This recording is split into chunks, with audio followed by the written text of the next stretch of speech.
Kapcsolj már be, Megy? Ha. Jó van. Itt ül velettem Bós Gergely. Tavaly videónk. Kimondhatjuk sztárja. Tavaly videót. Nem, látta valaki? Látta? Látta? Én nem. Nézzek meg. Mit gondol az eddigi snow-atakról? A tavalyi hét után hónapokat töltöttem pszichológusnál. Egyszerűen nem bírtam túltenni magam azon, hogy milyen szörnyű volt az egész. Minden héten 6 napot folyamatosan jogáznom kellett. Fejünk lóg, nyakunk laza, köldökünk irányába tekintünk. Mentáltréning, szociálenterológia, Macska Jancsi és a többi. És mik okozták ezeket a traumákat? Milyen a hét? Mit csináltak? Elmegyünk bulizni. Szerinted vannak emberek?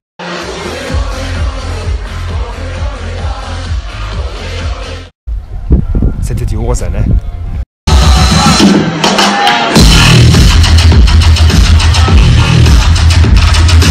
Van ital?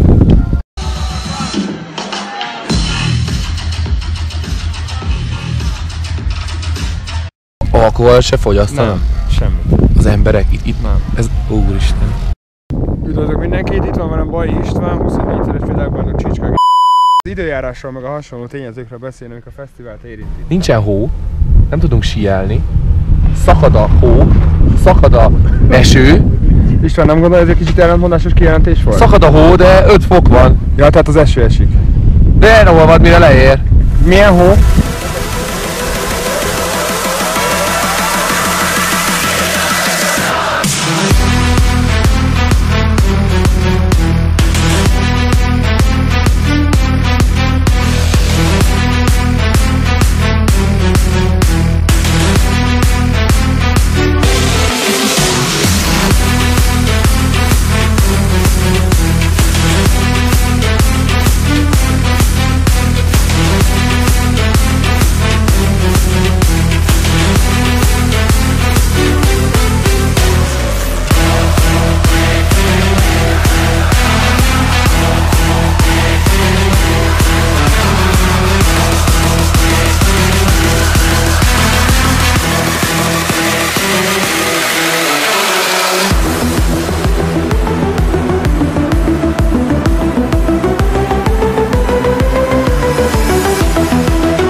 Szóval Gergő,